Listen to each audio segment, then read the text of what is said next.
Je vais rentrer maintenant donc dans le chapitre 1, schéma général d'une économie mondiale à 2 pays. Il y a ici quelques indications sur le contenu de ce chapitre, sur la diapositive frontale. Spécification générale, le marché des biens, le marché des actifs, la balance des paiements, les régimes de change et le cœur du modèle à 2 pays, dont vous voyez ce sont des notions qui vous sont déjà familières, certaines.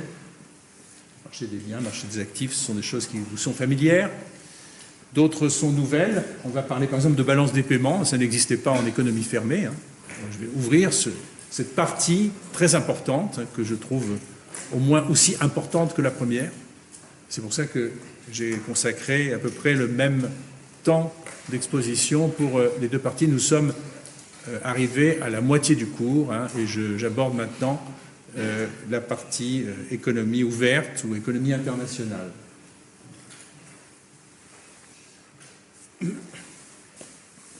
Alors, je commence cet exposé sur l'économie internationale en présentant le schéma général d'un modèle à 2 pays. Alors, pourquoi ce choix ?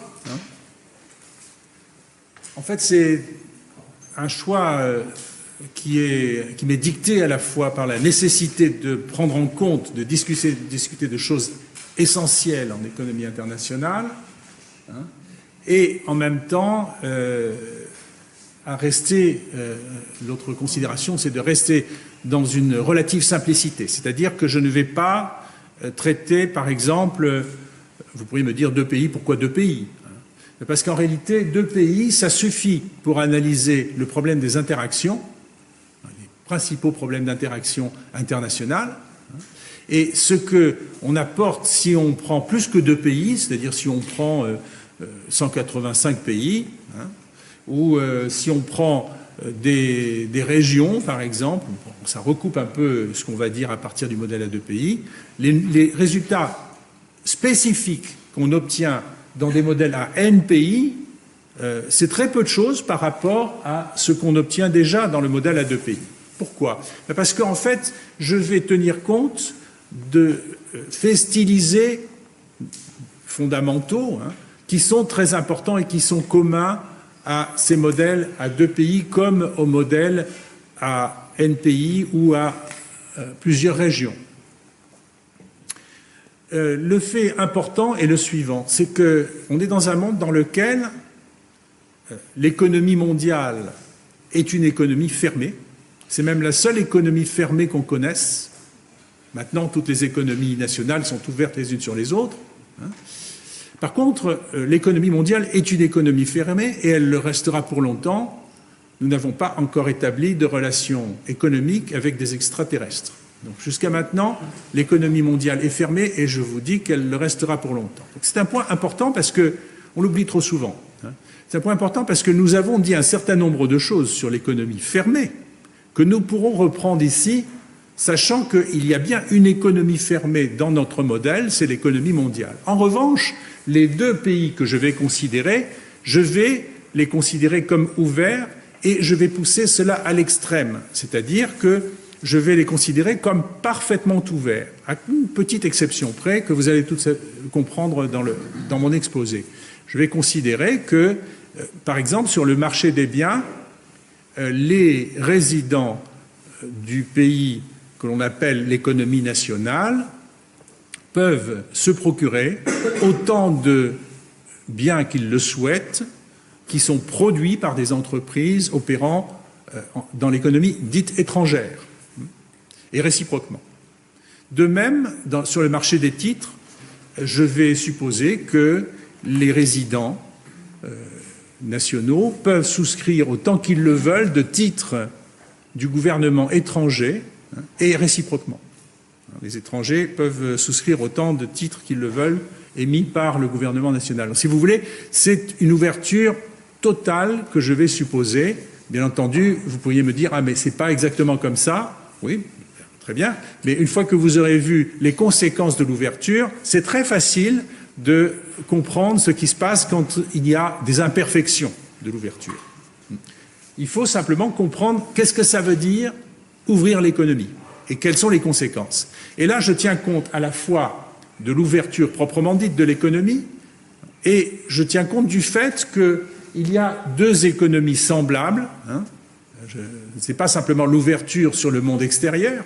Le monde extérieur est constitué par une économie qui est comme l'économie nationale, des économies si vous voulez, vous pouvez utiliser le pluriel, qui ressemble à l'économie nationale. Donc le modèle de la petite économie ouverte, qui est souvent utilisé dans les manuels élémentaires, eh bien, il passe à côté de ce point essentiel. C'est que l'économie nationale est ouverte, mais elle n'est pas ouverte sur quelque chose d'amorphe, d'indéterminé. Elle est ouverte sur des économies qui sont similaires à l'économie nationale.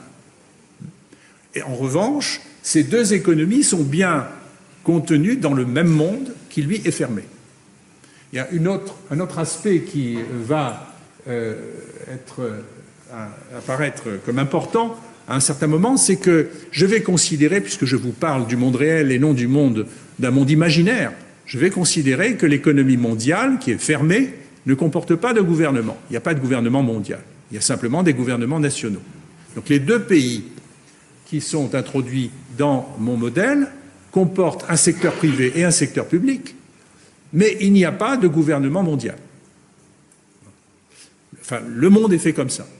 Donc je ne fais que représenter, de manière un petit peu simplifiée, quelque chose qui est un fait d'observation. Voilà, donc j'ai pour cela choisi de travailler sur ce que l'on appelle le paradigme du modèle à deux pays, puisque je veux traiter de questions d'interaction internationale. Je ne veux pas me contenter simplement de ce qu'on peut dire à partir de la petite économie ouverte, c'est-à-dire quelles sont les conséquences de l'influence extérieure d'une économie qui s'ouvre. Ce n'est pas seulement ça, il y a aussi la réciproque. La réciproque, c'est quand il se passe quelque chose dans l'économie nationale, ça affecte l'économie étrangère et donc ça change les conditions de l'économie étrangère et donc ça change aussi l'environnement de l'économie nationale. C'est ce que l'on appelle un feedback. Par ailleurs, la petite économie ouverte que je vais aborder au chapitre 2 apparaîtra simplement comme un cas particulier de ce modèle à deux pays, vous le verrez.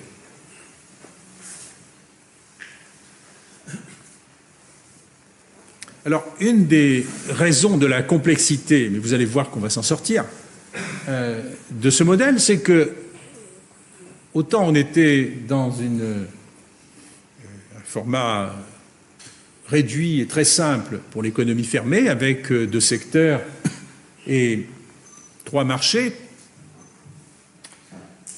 Ici, on est dans un monde à deux pays et ils sont similaires, ces deux pays, donc ils ont chacun deux secteurs, un secteur public et un secteur privé, et il y a aussi trois marchés sur lesquels il faut faire intervenir des considérations qui tiennent au fait que, comme il y a deux pays, il y a deux systèmes productifs, éventuellement deux biens différents qui sont produits dans les deux pays. Je ne vais pas m'en tenir simplement je vais même considérer que l'hypothèse d'un bien unique mondial est trop simple pour que je puisse la considérer comme vraiment une hypothèse de référence. Donc je vais introduire, lorsque j'introduis deux pays, j'introduis pour chacun des pays un bien, un titre et une monnaie. Donc il va bien y avoir deux monnaies, il va bien y avoir deux titres et deux biens.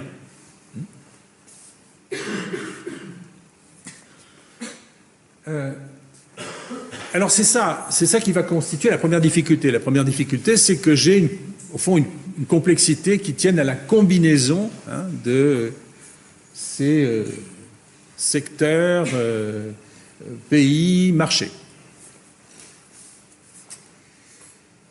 Et je vais considérer que chaque économie comporte trois marchés en particulier. Marché des biens, marché de la monnaie, marché des titres, et je vais réfléchir quand je réfléchis à ce que ça implique effectivement que, en toute généralité, il peut y avoir des biens différents produits dans les deux économies, c'est l'hypothèse de référence que je vais prendre, Quand on dit différent, il faut traduire dans le langage économique imparfaitement substituable. Ce ne sont pas les mêmes. Il y a deux titres différents, les titres qui sont émis par le gouvernement national et les titres émis par le gouvernement étranger. Et ils sont aussi imparfaitement substituables. Et il y a bien entendu deux monnaies. Et ça, c'est une chose très évidente, puisque c'est une sorte de symbole national, qu'on ne pourra, en fait, qu'on ne va jamais effacer dans ce modèle. On ne traitera jamais l'hypothèse, qui n'est pas logiquement, disons, à rejeter, d'un monde à deux pays ne comportant qu'une seule monnaie. Ce serait une sorte d'unification monétaire mondiale, mais on est très loin de tout ça. Donc vous aurez le temps déjà de bien assimiler et de bien vous servir de ce modèle avant de passer à autre chose, peut-être dans un futur lointain que vous connaîtrez.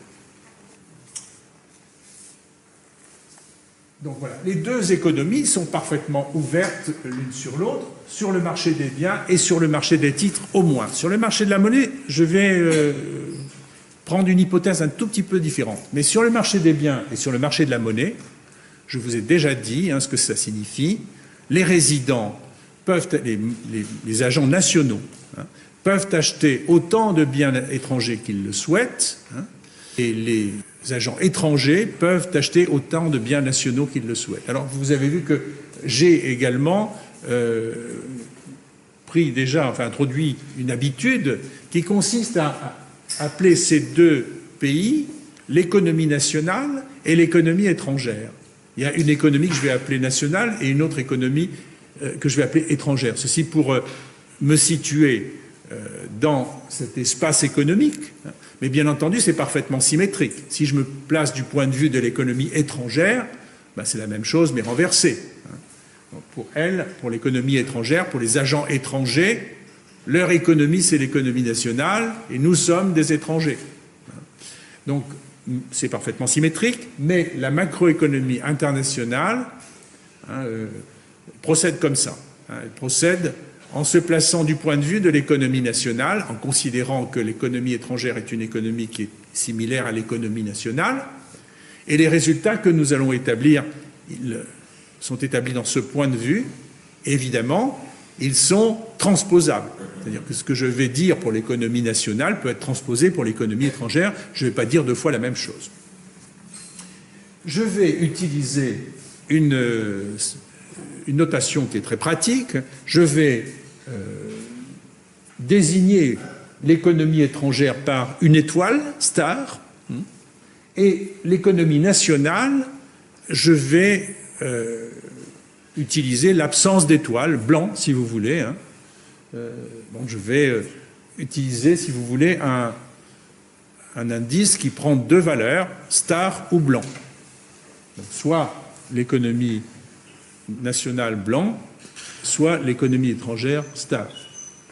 Enfin, la première difficulté qui apparaît, je veux dire techniquement, méthodologiquement, qu'on doit traiter, c'est le problème des notations. Il y a énormément de variables. Déjà, dans deux pays, il y a énormément de variables, puisqu'on va avoir deux biens, deux monnaies. Bon. Et il y a en plus les interactions. Donc, il y a effectivement une difficulté qui tient à la complexité des tableaux de flux et des tableaux de stock aussi, que je vais avoir à traiter. Il y a beaucoup de variables dans ce modèle et, je vais proposer une solution pour traiter cette complexité. La solution, en fait, elle consiste à faire appel à une notation indiciaire avec un indice haut et un indice bas. Et je prends ici l'exemple, par exemple, de la demande privée. Dans le modèle à deux pays, je vais avoir 4 variables pour désigner la demande privée et non seulement une. Pourquoi ? Mais parce qu'il y a deux biens et que ces deux biens peuvent être absorbés par le secteur privé national ou par le secteur privé étranger. Il y a donc 4 variables. Et vous voyez, dans ce tableau, je fais apparaître ces 4 variables avec les notations correspondantes. Alors, par exemple, donc je croise le critère agent et le critère produit, si vous voulez. Et donc, pour exprimer ces 4 demandes et ensuite fonction de demande, mais pour le moment, c'est des variables, eh bien, je vais désigner par X blanc, si vous voulez, sans aucun indice, la demande privée de biens nationaux par les nationaux. Et je vais désigner par star en bas la demande de biens nationaux par les étrangers. Ça n'est rien d'autre que les exportations. Ce sont des biens qui sont produits dans le territoire national et qui sont consommés ou absorbés à l'étranger. De la même manière, si je prends les comportements des agents étrangers, vous avez la seconde colonne, eh bien, les agents étrangers, ils absorbent le bien qui est produit dans leur territoire, donc c'est X star star, donc c'est la demande domestique, demande étrangère de biens étrangers, pour parler dans le langage de mon modèle, et X star en haut, demande de biens étrangers par les nationaux, et c'est bien entendu les importations.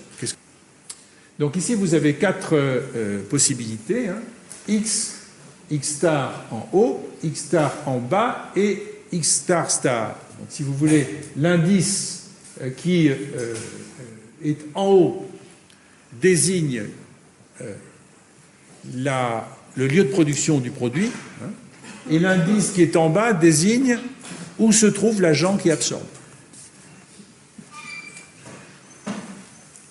Il y a des variables qui apparaissent dans mon modèle à 2 pays qui n'existaient pas dans une économie fermée. La première variable à laquelle on pense, c'est le taux de change. Par convention, je vais désigner, je vais considérer que l'unité de valeur est la monnaie nationale. Quand je dis ça, ça veut dire que je vais représenter l'économie mondiale en monnaie nationale. Je peux d'ailleurs, par symétrie, en utilisant le taux de change, passer toute l'économie mondiale en économie étrangère, donc en monnaie étrangère. Donc ça ne pose aucun problème. Donc par convention, je me place du point de vue de l'économie nationale, donc je vais exprimer toutes les valeurs en monnaie nationale, et il me faut pour cela un taux de change pour convertir les valeurs étrangères en monnaie nationale. Alors le taux de change, par définition, c'est le facteur de conversion. Attention, je n'explique pas comment se détermine le taux de change, c'est simplement la définition du taux de change. C'est le facteur de conversion E qui permet d'exprimer les valeurs étrangères en monnaie nationale, par une simple multiplication. Donc si P star est le prix en monnaie étrangère d'un bien étranger, le prix en monnaie nationale de ce bien est tout simplement E que multiplie P star.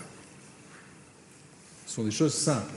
Autrement dit, la conséquence de ça et la définition équivalente de cette définition que je donne ici, c'est la suivante. E est le nombre d'unités de monnaie nationale pour une unité de monnaie étrangère.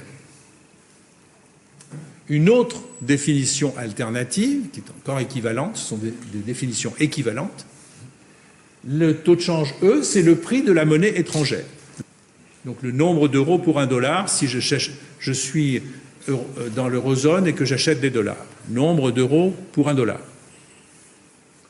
Donc vous voyez, le nombre d'euros pour $1, attention, parce que ça va contre les conventions journalistiques, ça doit être quelque chose comme 0,9.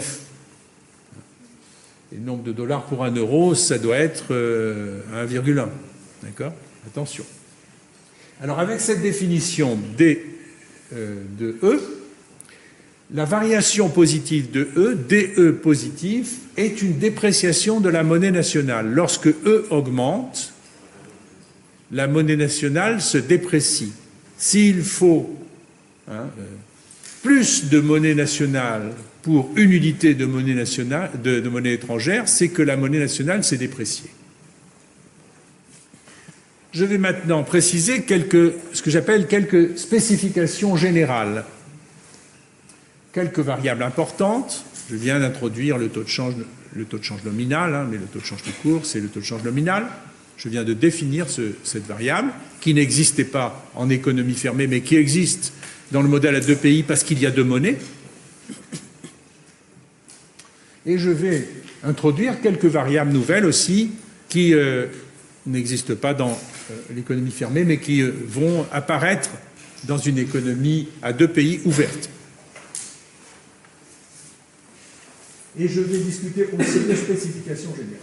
Une variable importante qui apparaît dans les raisonnements que je vais faire, c'est ce que l'on appelle le taux de change réel. Qu'est-ce que c'est que le taux de change réel? Dans ce cas simple, parce qu'il y a aussi des cas un peu plus compliqués qu'on ne va pas développer ici, dans ce cas simple, qu'est-ce que c'est que le taux de change réel? C'est le rapport des prix étrangers sur les prix nationaux. Donc c'est exprimé dans une même monnaie. Donc c'est EP star sur P. Le taux de change réel pi est égal au prix de la marchandise étrangère en monnaie nationale, E que multiplie P star, divisé par le prix de la marchandise nationale. D'accord? J'ai supposé qu'il y a, bien entendu, deux biens ici, hein, un bien national et un bien étranger imparfaitement substituable. Alors vous noterez que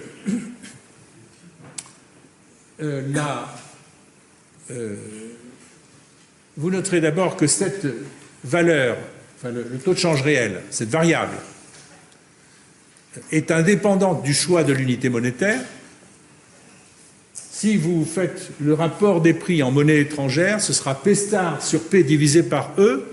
C'est la même variable que celle que j'ai écrite EP star sur P. Deuxièmement, le taux de change réel de la monnaie étrangère, c'est tout simplement 1 sur pi, c'est-à-dire P sur EP star. De même que le taux de change nominal, je ne sais pas si je l'ai dit, je ne l'ai peut-être pas dit, mais le taux de change nominal, vu du point de vue des étrangers, c'est 1 sur E. D'accord ? Voilà. Donc on se place toujours du point de vue national pour ne pas risquer d'erreur, on se place du point de vue national, et en sachant qu'on peut toujours au dernier moment symétriser. Le deuxième point important, ça concerne le niveau général des prix. Alors le niveau général des prix que j'ai utilisé en économie fermée et que j'ai noté P tout simplement, c'était très simple parce que le niveau général des prix, c'était rien d'autre, dans mon modèle simple d'économie fermée, que le prix de production. Donc c'est simplement la même variable. Là, je sors de cette simplicité. Pourquoi? Parce que dans l'absorption privée nationale, il y a des biens nationaux et il y a des biens étrangers. Ou dans la consommation des ménages, si vous voulez, il y a des biens nationaux et des biens importés. Et donc, la notion de niveau général des prix se complexifie. Je ne peux pas dire que le niveau général des prix, ou le niveau des prix à la consommation, si vous voulez, c'est simplement le prix des produits nationaux. Ben non. Le niveau général des prix, c'est une mesure synthétique, si vous voulez, c'est un indice synthétique qui tient compte du fait que dans le panier de consommation, je prends la consommation par exemple, il y a des biens importés et des biens nationaux. Et évidemment, pour la proportion de chacun dans l'indice, il va y avoir une influence du prix national, P, et du prix étranger, EP star, c'est-à-dire du prix étranger en monnaie étrangère et du taux de change. Donc, je vais trouver effectivement, finalement, il y a un lien, si vous voulez, il y a une influence du taux de change, ici, sur le niveau général des prix. Parce que une partie des marchandises absorbées dans le territoire national est fabriquée à l'étranger, produite à l'étranger, et son prix est exprimé en monnaie étrangère, et puis ensuite donc importée dans le territoire national, et évidemment elle est évaluée en monnaie nationale en prenant le prix étranger et en le multipliant par le taux de change. L'approximation linéaire. l'approximation log linéaire, en fait. On peut dire aussi l'indice géométrique, hein, qui est souvent utilisé. Vous voyez, vous me faites même sauter une ligne, là. Je vais parler de ça. On utilise souvent une approximation géométrique de l'indice pour exprimer PD, hein, dans on peut prendre une fonction absolument générale. La fonction générale, c'est xi, ici, vous voyez, à la ligne supérieure. Et souvent, on va simplifier les choses en prenant une moyenne géométrique. Hein, une moyenne géométrique avec une pondération lambda et 1 moins lambda. Et cet indice de prix, donc à pondération géométrique, c'est un cas particulier. C'est un cas particulier de xi.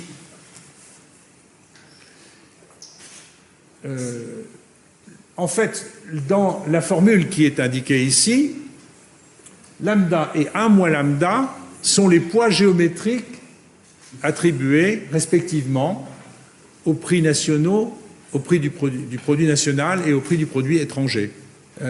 Là, cet indice est parfaitement justifié, il serait exact au sens de la théorie des indices, si la fonction d'utilité est de type Cobb-Douglas. Alors, donc je voudrais me résumer. Première chose, il y a 2 points là que je signale. Premier point, je peux exprimer l'indice, le niveau général des prix, soit en fonction de P et de EP star, soit en fonction de P et de pi par un changement de variable. Alors, dans le cas où on choisit l'approximation géométrique ou log linéaire, moi souvent on dit linéaire tout simplement, en fait c'est log linéaire, PD est tout simplement égal à P que multiplie pi à la puissance 1 moins lambda. Vérifiez cette formule. Vous y arriverez très facilement. Il y a une autre variable importante qui intervient, c'est la définition de la richesse privée. Ça va intervenir assez rapidement. Alors pourquoi? Parce que dans ce monde ouvert, où l'on peut se procurer des titres étrangers, c'est-à-dire au fond prendre en portefeuille des titres émis par le gouvernement étranger, eh bien, la richesse de l'agent national, privé national, est composée par 3 actifs au moins. Alors ça pourrait être 4 actifs. Normalement, enfin, potentiellement, c'est 4 actifs. La monnaie nationale, la monnaie étrangère, les titres nationaux et les titres étrangers. Alors, je vais restreindre un petit peu cette généralité en disant que seule la monnaie nationale peut être détenue comme active par les nationaux, mais par contre, les nationaux peuvent détenir des titres étrangers. Ils peuvent détenir des obligations étrangères, mais ils ne peuvent pas détenir de la monnaie nationale. Et je vais vous expliquer en fait pourquoi je choisis cette spécification-là. Alors, d'abord, la première raison, et vous la voyez tout de suite, c'est que pour les titres, c'est important, parce qu'il y a pas mal de titres étrangers dans les portefeuilles nationaux, soit directement, soit indirectement. Sachez que les portefeuilles nationaux sont souvent gérés par des institutions financières, par exemple des entreprises d'assurance vie ou des fonds de pension. Donc la détention de titres étrangers ou d'obligations étrangères est une chose importante. Par contre, la détention de monnaie étrangère dans des pays comme ceux dans lesquels nous vivons, alors il y a des cas lointains ou disons un peu disons éloignés d'une autre, pour lesquels ce que je dis ne vaut pas. Mais dans le cas, par exemple, de pays européens ou dans le cas de l'eurozone, prenez le cas de l'eurozone, eh bien, la détention de monnaie autre que l'euro est très faible. Donc, je ne vais pas me fatiguer pour une chose pareille. Je fais d'un macro. Je vais considérer que, pour des raisons que je vais expliquer plus tard, seul l'euro est détenu par le secteur privé dans l'eurozone. Et le dollar dans la zone dollar ou aux États-Unis, si vous voulez. Donc je vais vous expliquer par quel mécanisme on peut réaliser cela, parce que ça pose un problème. Donc, je vais supposer tout simplement que la richesse privée est constituée par de la monnaie nationale, par des titres nationaux et des titres étrangers dont, évidemment, la valeur est libellée. Enfin, ce sont des titres libellés en monnaie étrangère et la valeur dans le portefeuille, hein, c'est E que multiplie B star, c'est-à-dire si vous êtes en Europe, les titres en dollars, il faut les multiplier par le nombre d'euros pour $1 pour obtenir la valeur de ces titres, disons, américains détenus par des Européens. Cette définition de la richesse est approximative, mais elle est assez satisfaisante parce qu'effectivement, il n'y a pas beaucoup de monnaie étrangère détenue par les agents nationaux. Je vais maintenant entrer dans la première section, disons, importante de ce que je viens de dire est aussi important, mais c'est du préalable, si vous voulez. Là, je rentre vraiment progressivement dans l'analyse du modèle à deux pays. Et je vais commencer par le marché des biens, ou les marchés des biens. Il faudrait que je dise les marchés des biens. Et je vais tour à tour examiner les points suivants: l'offre, la demande, l'équilibre sur le marché des biens, la balance commerciale. Ça, c'est quelque chose qui n'existait pas en économie fermée, mais qui va exister en économie ouverte, ici à deux pays. La balance commerciale, et je vais parler des conditions de Marshall et Lerner. Et d'abord l'offre. Si vous avez compris qu'est-ce que c'est que la partie offre de l'économie, le côté offre de l'économie en économie fermée, vous n'aurez aucune difficulté à comprendre comment je traite cela ici. En fait, je vais raisonner exactement de la même manière, je vais appliquer exactement la même méthode pour parvenir à une courbe d'offre en économie ouverte. Le côté offre de l'économie peut être décrit par trois relations: la fonction de production, la demande de travail et l'offre de travail. Dans les spécifications que j'utilise, les spécifications de référence que j'utilise dans mon modèle ici, la fonction de production, c'est la même qu'en économie fermée. Je vais écrire Y égale Y de N. Alors vous allez voir, vous voyez tout de suite qu'il y a aussi une hypothèse implicite, c'est que je n'utilise dans la production nationale que de la main-d'œuvre nationale, N. Je pourrais très bien développer un modèle dans lequel j'utilise de la main-d'œuvre nationale et de la main-d'œuvre étrangère. Ce serait N et N star. La demande de travail, même chose, elle ressemble comme deux gouttes d'eau, c'est la même que celle que j'ai utilisée en économie fermée. Les entreprises font appel à une main-d'œuvre nationale et elles ont un comportement de demande de travail qui fait dépendre la quantité de travail demandée au prix relatif W sur P, c'est-à-dire au salaire relatif, au salaire réel, avec les hypothèses qui sont identiques. Par contre, il y a quelque chose qui va changer. Ce qui va changer, c'est l'offre de travail. Alors pourquoi ça change, l'offre de travail? Pour une raison très simple. C'est parce que dans la méthode que j'ai utilisée pour introduire, en fait, dans la discussion que j'ai eue pour introduire la notion d'offre de travail, j'ai commencé par dire que la quantité de travail offerte, elle était déterminée à partir d'une considération qui est le pouvoir d'achat du salaire. Le pouvoir d'achat du salaire. Le pouvoir d'achat du salaire, ici, c'est un peu différent de ce que j'avais en économie fermée, parce que ce salaire que le travailleur reçoit lorsqu'il travaille, ça va lui permettre d'acquérir des biens nationaux, mais aussi des biens étrangers. Et ça, c'est pas du tout négligeable, parce que les économies sont très ouvertes. Et les biens étrangers, ça peut représenter peut-être, je ne sais pas, un quart ou un tiers des biens qui sont consommés par les agents nationaux. Je peux prendre des exemples, hein, mais ça, je vais en tenir compte. Je vais en tenir compte, c'est-à-dire que je vais considérer le pouvoir d'achat qui s'applique non pas aux biens nationaux seulement, mais au panier qui contient des biens nationaux et des biens étrangers et qui représente, si vous voulez, l'absorption du secteur privé ou, si vous voulez, par exemple pour les consommateurs, la consommation des agents privés, des ménages. Et là, donc, ce n'est pas P qui va permettre de mesurer le pouvoir d'achat du salaire, mais c'est PD tel que je l'ai défini un peu plus haut dans une diapositive précédente.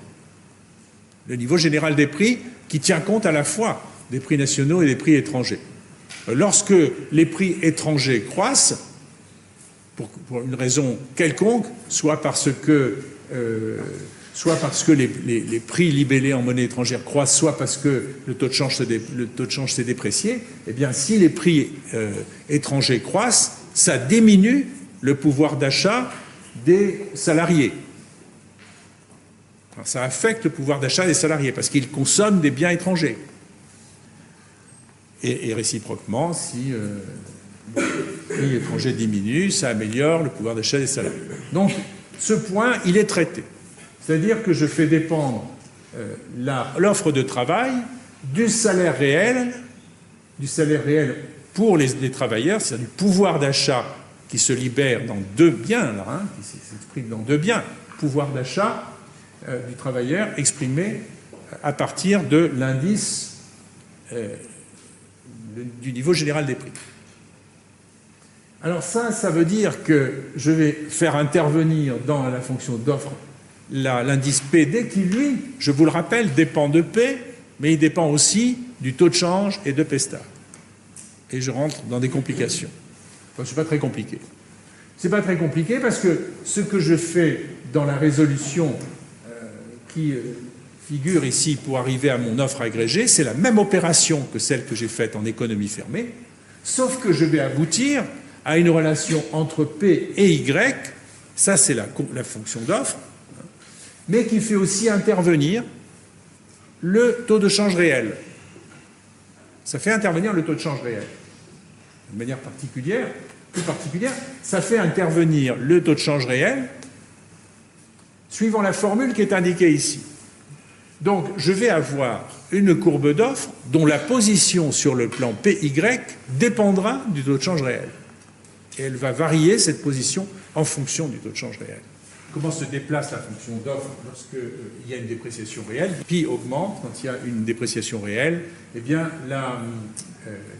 la courbe d'offre se contracte, elle se déplace en haut et en bas.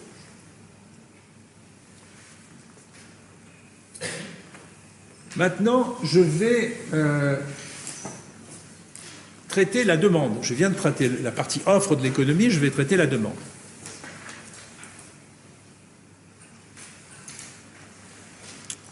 Alors là, j'ai une complexité que j'ai déjà annoncée. Je vous ai dit qu'il n'y a pas une demande dans ce modèle, mais il y en a 4. Donc c'est un peu plus compliqué que dans l'économie fermée. C'est un peu plus compliqué, mais si vous voulez, déjà, si on a compris l'économie fermée, on a déjà fait une partie du chemin. Il faut juste comprendre ce qui reste. Ce qui reste à comprendre, c'est ce qui est différent de l'économie fermée. Mais en fait, c'est très simple. Ce qui est à comprendre ici, c'est que les fonctions de demande que j'ai introduites et que je vais introduire et expliquer maintenant, ce sont des fonctions de demande de biens nationaux et de biens étrangers. Il y a deux biens. Il n'y a pas un seul bien, il y a deux biens. Et comme ces biens sont imparfaitement substituables, dans le cas général, ils sont différents, ils sont imparfaitement substituables. En tout cas, c'est comme ça que les utilisateurs voient ces biens. Eh bien, la microéconomie nous a déjà préparé un peu le terrain, elle nous a appris que dans des cas comme ça, où il y a deux biens ou plusieurs biens, la demande d'un bien, parmi plusieurs, dépend du prix relatif de ce bien par rapport aux autres. Et donc, il y a deux biens ici, et je vais tirer de la microéconomie l'idée simple que la demande d'un bien, par exemple la demande de biens nationaux par les nationaux, elle dépend bien entendu du revenu, ça ne change pas.